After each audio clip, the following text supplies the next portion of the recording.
What is the importance of innovation to sustainability? We're in an interesting situation in which we have all the technologies that we need to solve the problems that are facing the planet, and we're not doing it. People sometimes say how great the work of those of us that have been at it for a while is. If we were any damn good, we'd have solved these problems. We need innovation to figure how to bring to bear what we know, figure out what we don't know, and do it in a darn hurry. The Global Biodiversity Outlook 3 that just released shows that there are 3 of the world's major ecosystems that are at the tipping point to collapse. The Amazon, the acidification of the oceans, the bleaching of the coral reefs. But every major ecosystem on the planet is in decline, threatened. Ray Anderson, the great business leader, said, "What's the business case for ending life on Earth?" There clearly isn't one. Bill Becker, who ran the Presidential Climate Action Project, said, "If we insist on ruining the planet, we're going to have to stop claiming we're a superior species." So figuring out how to couple together social engagement, technology, business, all of the institutions of society. The problems that are facing us are economic, ecological. They're throughout every discipline that we teach in a university. And it's time that academics innovate in learning to talk to each other and coming together to solve problems.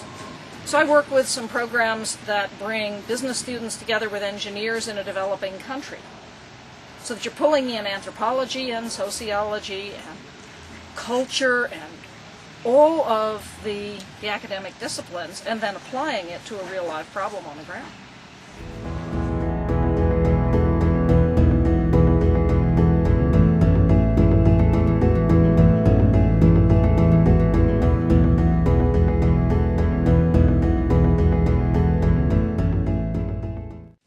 Mother Nature has given us a lot of natural innovation. How do we leverage that to our advantage? Nature is perhaps the greatest innovator, and the failures are fossils. Nature has solved essentially all of the problems facing us.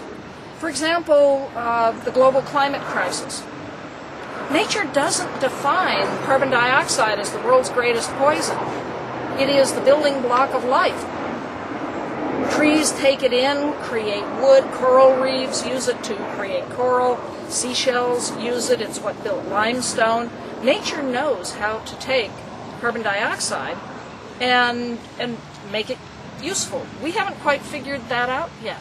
So the discipline of biomimicry, given us by the great writer Janine Benyus, is now being used by the smartest companies to figure out problems.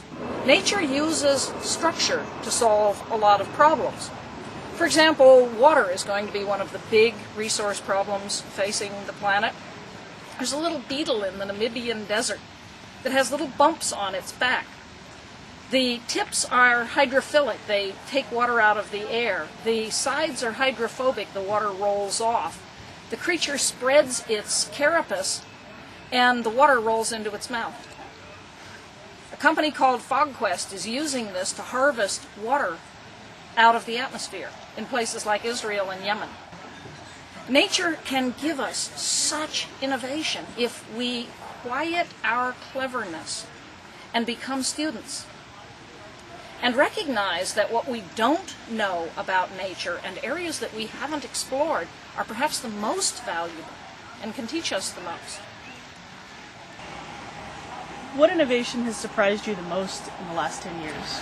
The current company out in California that's working at Moss Landing, taking CO2 from a power plant, combining it with seawater, and making calcium carbonate.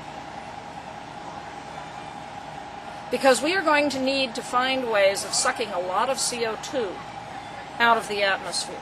The man who was responsible for the nose cone of the bullet train in Japan, not surprisingly, made it look like a bullet. Except when it exited a tunnel, it created a sonic boom, which was shaking the tunnel apart. and they were seeing photographs of a kingfisher entering the water with nary a ripple. He said, let's redesign the bullet train to be a kingfisher nose train, and it eliminated the sonic boom. What do you see as the next great paradigm shift in sustainability? Sustainability, and indeed the whole environmental movement, has come at itself with an, oh, ain't it awful, we're all going to die. As opposed to, isn't it cool, look at the opportunities we have. And perhaps turning our fear, our very realistic and reasonable fear, because we are losing life as we know it on the planet, into a sense of wonder and a sense of opportunity. Solving the problems facing us is the greatest business opportunity in history. As we figure this out, we will invent whole new ways of doing things. The billionaires of tomorrow will be those that tackle the environmental problems, the social problems, the sustainability problems that are now facing us.